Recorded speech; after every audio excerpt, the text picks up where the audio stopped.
سلام دوستان، خوش اومدین به ویدیو بررسی پروفیسور جینگ بخش سوم. بریم برنامه رو ببینیم. Really appreciate how divided Israel is. This is about 2020 when you have like 1 million people in Tel Aviv calling for the resignation, the impeachment, the jailing of Prime Minister Netanyahu. Because Netanyahu, like most Israeli politicians, is very corrupt. Okay? And to avoid going to jail, Netanyahu proposed changing the judiciary, changing the laws. And so there's these massive protests against Netanyahu. And at this point in Israel, it seemed as though Netanyahu was going to fall from power and go to jail for the rest of his life.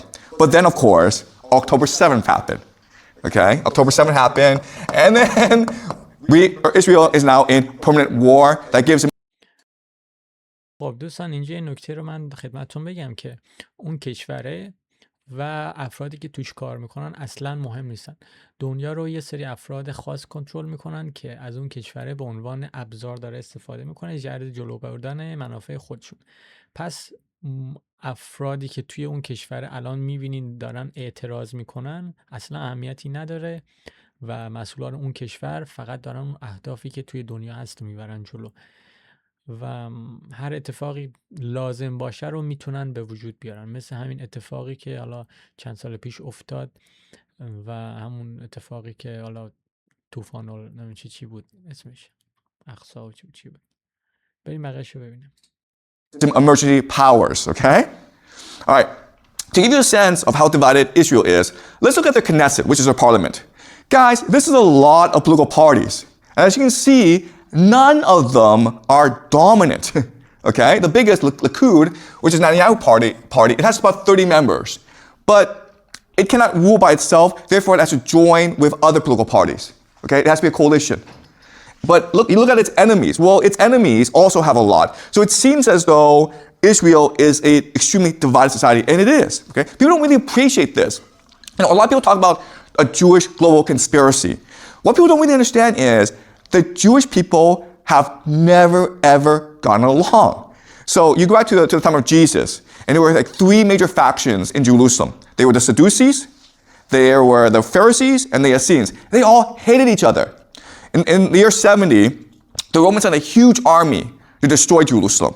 Okay? And you would think at this time, the people in Jerusalem would get together and unite and defend Jerusalem, because otherwise they'd all be killed. Well, they didn't get together, okay? And the Romans destroyed Jerusalem and burned down the Second Temple and massacred a lot of Jews. So the Jews have always had this problem where they're extremely creative and intellectual, but that just leads to massive infighting, okay? یه نکته خیلی جالب که پروفیسور جینگ گفت اینه که من همیشه فکر میکردم این افراد، همین افرادی که توی کشور هستن خیلی با هم متحد هستن. در واقع این چیزی که پروفیسور جینگ گفت مثل یه خیلی حالا تفرقه بینشون هم زیاد هست و من نمیدونستم اصلا. منم مثل شما این ویدیو رو بار اولمه میبینم و خیلی چیزای خوب داریم یاد میگیریم. So these are the leaders of the different political parties of Israel. And again, I hate to say this, but like they really hate each other. It's not, you know, like a show. They generally hate each other. And that's why Israel has been politically been so dysfunctional these past few decades. Okay? All right. So now I want to discuss where the major conflict in Israel is. Okay, so I would say there's like the 2 major conflicts is represented by Tel Aviv and Jerusalem. These are 2 cities in Israel, and they are the 2 major cities of Israel, and they represent 2 different centers of gravity, 2 different visions for Israel. Tel Aviv is democratic. Jerusalem is a theocracy, meaning it's religious, okay? Tel Aviv is open, meaning it actually has a lot of homosexuals, right? And you can imagine people in Jerusalem aren't happy about this, so they're very conservative. Okay, cosmopolitan tradition. All right, so these are 2 vastly different visions for Israel, where Tel Aviv is this open, democratic, modern, progressive city. Lots of homosexuals, lots of open ideas, very secular, very outward-looking, very Western. Jerusalem is the complete opposite, okay? Very religious, very conservative. And they hate each other. And the fact that Tel Aviv is getting destroyed right now in this war, people in Jerusalem are actually okay with this, okay? They're not like, oh my God, they're killing Israel. No. Tel Aviv is the great Satan. Let's just destroy it so that we can build a theocracy. Okay, all right. So let's look closely at where they disagree, okay? So Israel is the kingdom of David.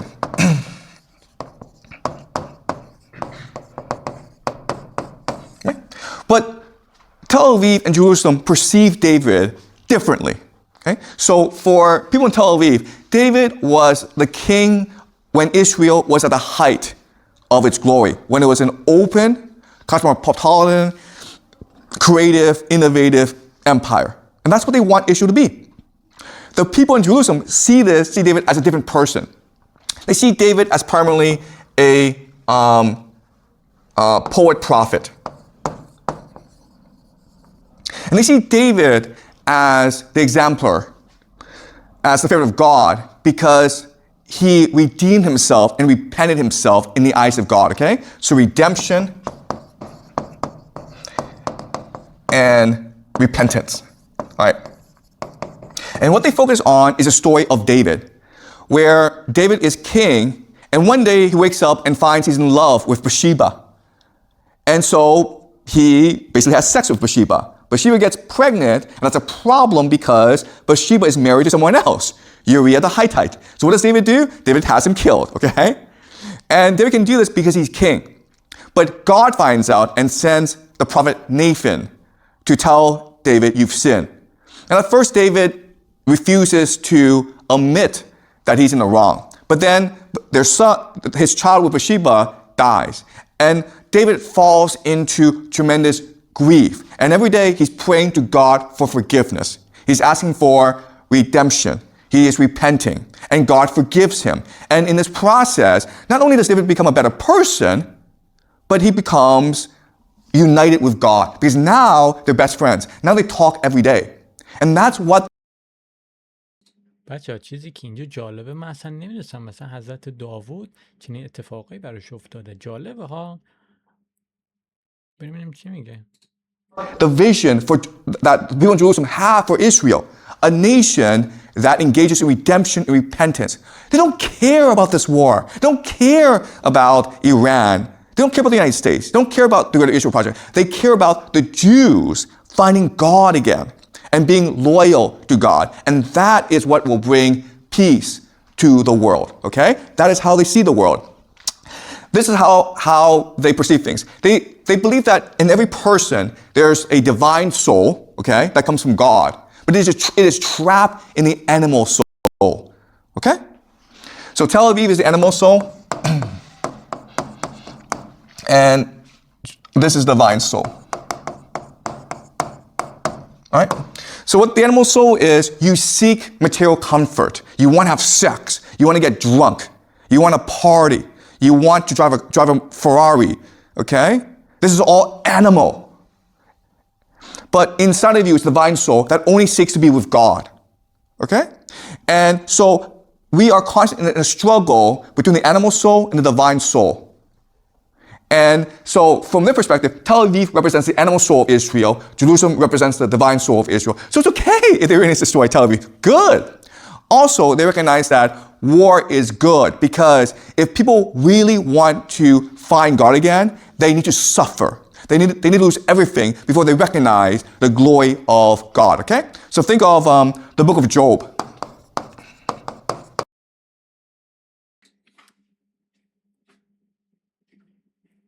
چیزی که اینجا خیلی برای من جالبه اینه که من هیچ وقت نمی‌دونستم که توی خود اسرائیل هم دو دستگی به این شدت وجود داره. این چیزی که پروفیسور جینگ میگه تل آویو شبیه جوامع مثلا غربیه، مثلا که همه چیز شلووله، مثلا دموکراسی مثلا این فلان داره و حالا هوموسکشوال و اینجور چیزا هستن. ولی مثلا یک شهری داخل همون کشور یه آدمای توشه که عقیده و ذهن‌های متفاوتی داره، مثلا شهر مثلا جروسلم و اینا. خیلی برای من جالبه که این اطلاعات برای من برای اولین بار داره روشن میشه. اصلا خود اسرائیل داخلش انگار 2 کشور مختلفه. این خیلی کمک میکنه به حل بعضی مسائل. بریم بقیه شو. When Job is a character in the Bible who is very wealthy. And so God decides, you know what? Maybe he's only faithful to me because he's very wealthy. So Job loses everything, and this heightens his faith in God. Okay? So that's the vision that these crazy religious zealots have in Jerusalem, which is like, let's destroy Israel so that we can rediscover our love for God. Okay? The destruction of Israel will lead to the redemption and repentance of the Israeli people, and therefore peace in this world. The Messiah will finally come. That's why the rabbi was constantly talking about on Thursday the Messiah will come, because he feels it's so close. There's so much destruction. There's so much war. So the Messiah must come, because now the Jews recognize that only God can save them. Therefore, when you will it, when you pray for the Messiah, when you really want in your heart, that's when the Messiah will come. Okay? But you need to create the conditions when people really want the Messiah. Okay? So that's a civil conflict going on in Israel. And again, these people in Jerusalem, these fanatics, they don't really care if the world is destroyed, because this world is fake anyway. Who cares? What matters is the divine soul. Okay? Yeah. You have a question, Vincent?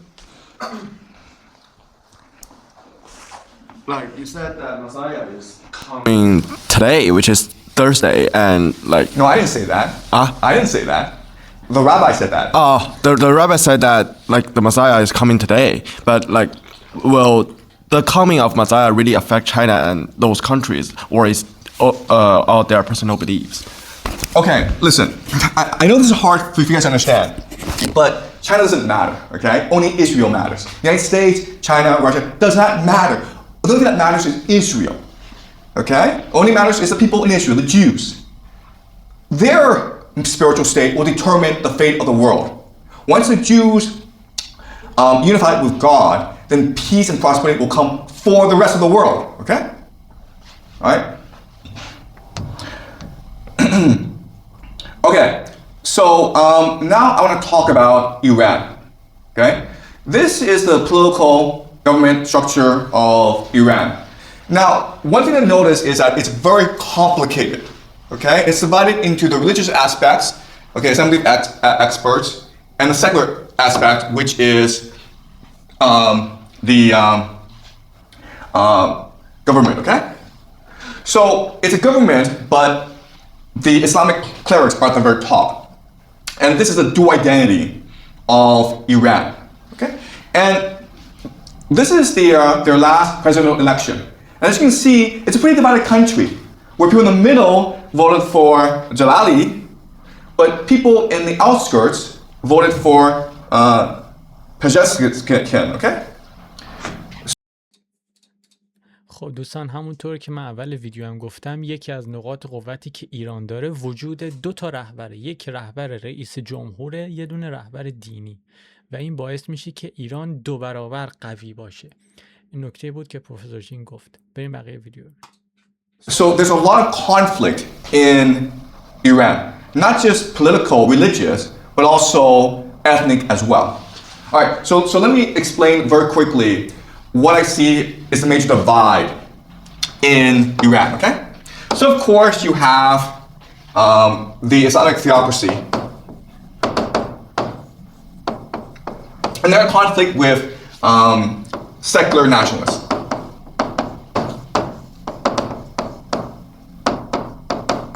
And then of course there's ethnic groups as well. I don't really think the ethnic groups matter that much, okay?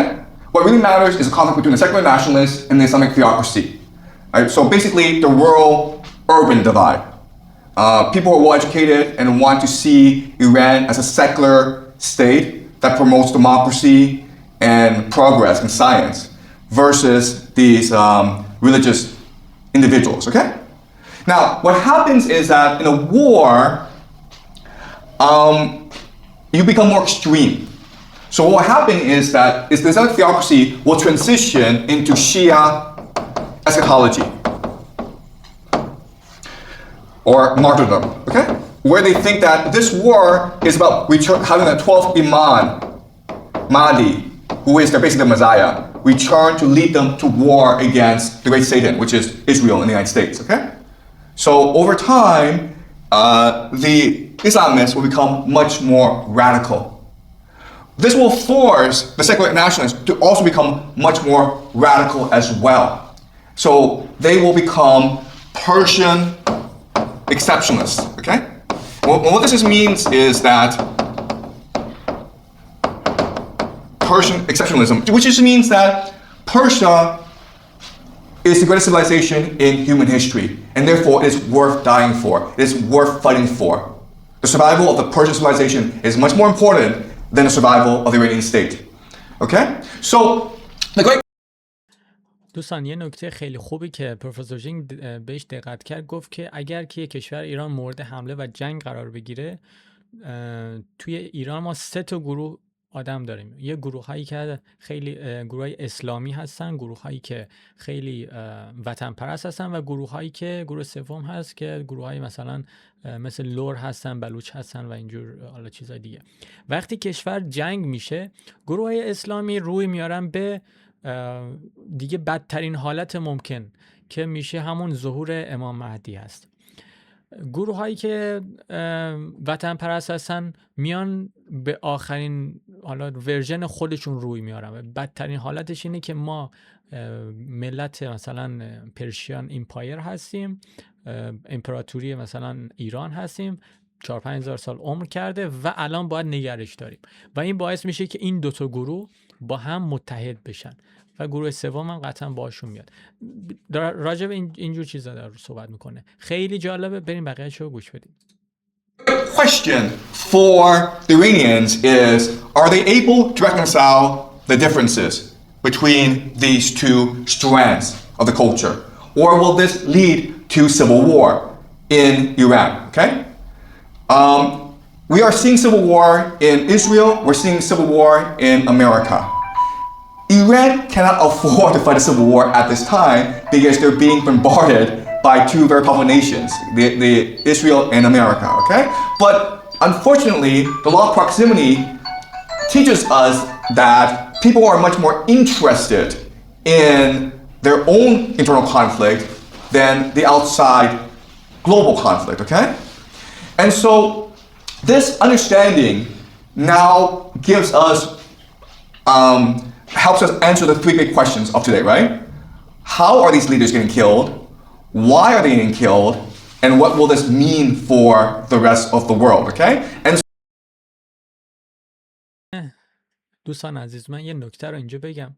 همونطور که پروفیسور جینگ داره توضیح میده، این که توی کشور آمریکا جنگ داخلی هست، توی اسرائیل جنگ داخلی هست و همه جای دنیا جنگ داخلی هست و داخل ایران هم ممکنه جنگ داخلی رخ بگیره و اگر ما ایرانی ها بتونیم داخل کشورمون رو کنترل کنیم و اون افرادی که وطن پرست هستن با اون افرادی که حالا عقیده های اسلامی دارن، ما 2 تا با هم دعوا نکنیم، جر و دعوا نکنیم و با هم متحد بشیم.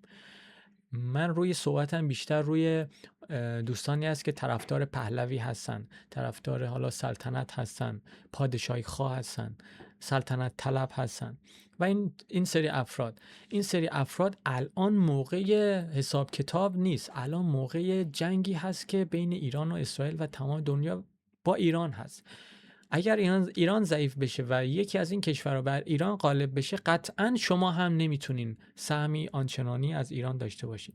ولی اگر الان با هم متحد بشیم، چه سلطنت طلب چه حالا جمهوری اسلامی، میتونیم کشور رو یک تیکه ببریم جلو و در مثلا 50 سال آینده، 100 سال آینده، اونهایی که شما سلطنت طلب توی ایران هستید یا خارج ایران هستید، کشور رو از یک ایرانی تحویل بگیرین یا از یک ایرانی بگیرینش کشور رو، نه اینکه از یک خارجی بخواین دوباره دست درازی بکنین. این نظر منه و اگر بتونیم با هم متحد بشیم این پیچ تاریخی رو ببریم جلو، همه مشکلاتمون حل میشه. همونطور که میبینید توی آمریکا و اسرائیل جر و دعوا به شدت زیاده، اگر بتونیم ما جر و دعوا نکنیم خیلی خوب میشه. بریم بقیه شروع. So the first two questions, how they get killed, why they getting killed? They're getting killed because of these civil conflicts within these nations, okay? These different factions are providing intelligence to their enemies in order to limit their internal enemies, right? That's, again, I don't have evidence, but I think according to game theory, that's the best explanation for how these leaders are getting killed. Because again, it's not that easy as a foreign nation to identify the location precisely of that leader, okay? And what we're seeing in this war is both the Iranians and Israelis are doing a very excellent job of killing each other's leaders. And that's not actually common, right? So I think this civil conflict within these nations offers. دوستان عزیز، یه نکته خیلی خوب که پروفیسور جینگ الان مطرح کرد اینی که ما وقتی میبینیم سران دولت ایران یا سران دولت اسرائیل داره کشته میشه توی جنگ، یه معنی میده. یعنی که اون سری افرادی که داخل کشور ایران هستن، دو دستگی دارن، مثلا حالا شاید طرف زیاد جمهوری اسلامی نیستن، یه دونه گرا میدن به اون حالا کشوره و اون کشوره میاد اون حالا مقام دولتی رو حذف میکنه. همین اتفاق توی همون کشور هم میفته. یعنی مثلا داخل اسرائیل دو تا گروه دیدین که 7-8 تا گروه سیاسی هست. یکی از این گروه ها اون یکی گروه رو که دوست نداشته باشه گرا میده، میگه فلانی الان توی فلان جا هست. و ایرانی ها هم که موشک میزنن مثلا اون ساختمون از بین میارن و اون مقام دولتی از بین میره. این جنگی هست که بین یعنی درون دو تا کشور صورت میگیره. ما یه جنگی داریم که دو تا کشور روی هم سلاح میارن، یه دونه جنگی هم هست که زیر پوستی دارن انجام میدن. داره این جنگ زیر پوستی رو توضیح میده. The best guide, the best understanding of why this is happening, okay? The third question is where's the world going? As you can see from these conflicts, it seems as though the world can only become much more theocratic in the end, okay? So what's happening is, at the end of the day, this war in Iran, in the Middle East, it's really a war between two different competing visions of the world, okay? You have the global secular financial order, okay? And this is the world that we live in today. And they're fighting against a nationalist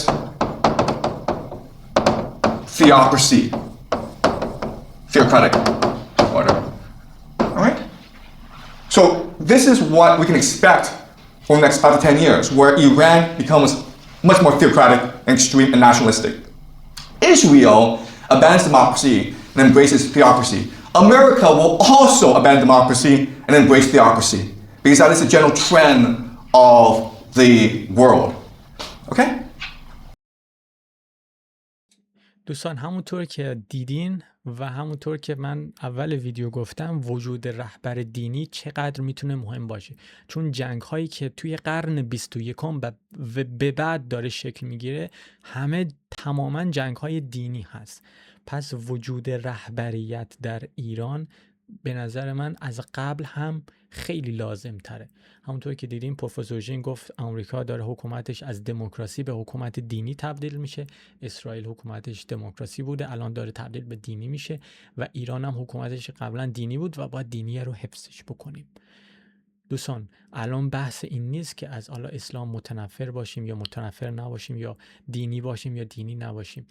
وجود چنین شخصی در رأس حکومت لازمه، چون یک سری اطلاعات این شخص اون افراد دینی دارن از جنگ‌های دینی که به دردمون میخوره، یعنی به درد اون افرادی که قراره به جنگ برن میخوره. مثلا این افراد تاریخ و بلدن، مثلا یک آیت الله که میاد حالا یه عمامه سفید یا سرش میذاره یا سیاه، فقط یک عمامه نیست، این شخص 25 سال گاهن 32 سال تدریس کرده و درس خونده درس اصلا خارج خونده، درس حالا حوزه علمی خونده.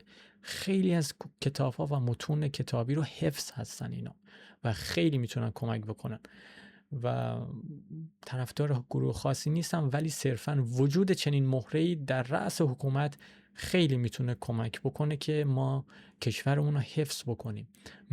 حفظ مرزبندی کشور ارجعیت داره به این که حالا توی اون صندلی کی نشسته، با چه لباسی نشسته. بریم بقیه ویدیو رو ببینیم. All right. Okay, so what I want to do next class is discuss how the world will change next 5 to 10 years. All right? Okay, any questions? Okay. You mentioned that Israel have two divided parts, and one represents the animal soul and the other represents the divine soul. Like I can substitute this logic to a single person. Like people are always struggled with like like separating the divine soul and pursue the divine soul, but they cannot get rid of the animal soul. Is there a way where we can only struggle as in our lives? Okay, so first of all, it's important to understand that this is how religious people in Israel frame the conflict in Israel, okay? A conflict between the animal soul and the divine soul. The people in Tel Aviv would frame the debate as one between progress and tradition, right? Going forward or staying backward, right? So that is, so people in Tel Aviv and Jerusalem would see this in a different way. But as you point out, there's some validity to this idea that we all struggle between the animal soul and the divine soul. And I would say that for the past 20 years, we only have been indulging in the animal soul, okay? We've abandoned the divine soul. And that's why I think people are so desperate for change. And this is what's leading to so much conflict around the world, where the human soul is off balance, okay? Where we are too materialistic and not spiritual enough. And what we know from history is that if a society goes too far in one extreme, they swing back to the other extreme, okay? And that's what we're seeing, where one good outcome, I think, of all this conflict around the world is people start to recognize limitations of money, of materialism, of individualism, and they start to embrace more spirituality, community, family. Because quite honestly, you don't have a choice in the matter, okay? If you're like, I want to buy myself a Gulfstream jet and I خب دوستان، به یک نکته دیگه اشاره کرد که خیلی مهمه. نکتهش اینه که میگه توی حالا چند صد سال قبل دنیا همه مردم روی به روح حیوانی خودشون بردن. مثلا پول دوست داشتن، ماشینای گرون دوست داشتن، خونای گرون، و مردم از این روش زندگی خسته شدن و فهمیدن دیگه پول خوشبختی و خوشحالی نمیاره، یعنی به نهایت لیمیت خودش رسیده و نیاز به یک تغییر دارن. همونطور که پروفیسور جینگ گفت، 2 تا روح در بدن انسان هست. یه روح دیواین هست، یه روح انیمال هست، روح الهی و روح حیوانی. و الان مردم تشنه روح الهی هستن، به خاطر همین حکومت‌های دینی خیلی سریعتر میتونن رشد بکنن و مردم تغییر بکنن و الان مردم تشنه تغییر به سمت روح الهی هستن. I want to have a huge company. You're gonna be disappointed, okay? As I will show you next class, the world is heading towards an economic depression. Okay, basically a splintering, a rupture in the world. And so you're not going to be able to afford to fly to Maldives for vacation. There won't be avocados in the supermarket. Okay? But all this means is now you have a chance to focus more on introspection, on reflection, on family, on asking yourself, what makes me happy? What gives me meaning and purpose in life? And the answer, of course, is each other. Okay?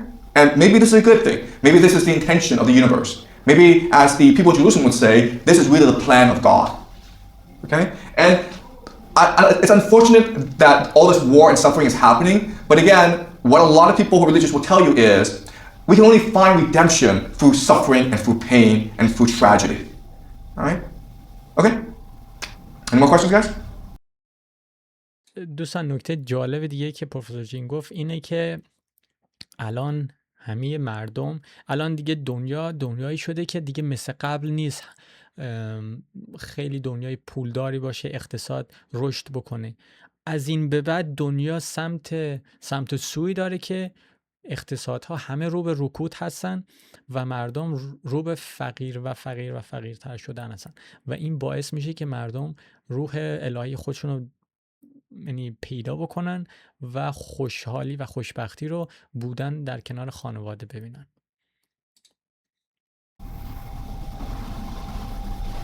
Okay, all right, I'll see you next class. خب دوستان، امروز برنامه‌مون هم تموم شد. خیلی برنامه جالبی بود و من لذت بردم. خیلی خوشحالم که تا اینجای برنامه کنار هم بودیم. همونطور که می‌بینیم دنیا داره به سرعت تغییر میکنه. دیگه قوانین گذشته در دنیامون حاکم نیست. دیگه مثل قبل نیست که حالا یکی سریع میلیاردر بشه، پول در بیاره، در آرامش باشه، بره فلانجا مسافرت بکنه. دنیایی که در 5 و 10 سال آینده تجربه میکنیم خیلی متفاوت تر خواهد بود. حکومت‌ها دارن دینی میشن و خیلی چیزا قابل تغییر. من سعی میکنم از این ویدیوها بیشتر بذارم، تحلیل هایی که قرار دنیای جدید رو بهمون بگه. من خودم شخصا خیلی پیج های تحلیلگرای مختلفی رو دنبال میکنم، ولی تا حالا کسی ندیدم که تحلیل های آینده رو بهمون بگن. همه تحلیل های مسائلی که مثلا امروز افتاده یا فردا افتاده، ولی من همیشه دوست داشتم که تحلیل آینده رو به سمع بیننده ها برسونم، چون ما قراره که در آینده زندگی کنیم و شما اگر اخبار امروز رو صرفا تحلیل کنی اخبار سوخته است. در آینده بیشتر تحلیل آینده رو میکنیم و چنین ویدیوهایی رو بیشتر می‌بینیم. ممنون که تا اینجا با هم بودیم. اگر خوشتون اومد حتما سابسکرایب کنید، لایک کنید و به دوستاتون هم معرفیش کنید. شبتون بخیر باشه.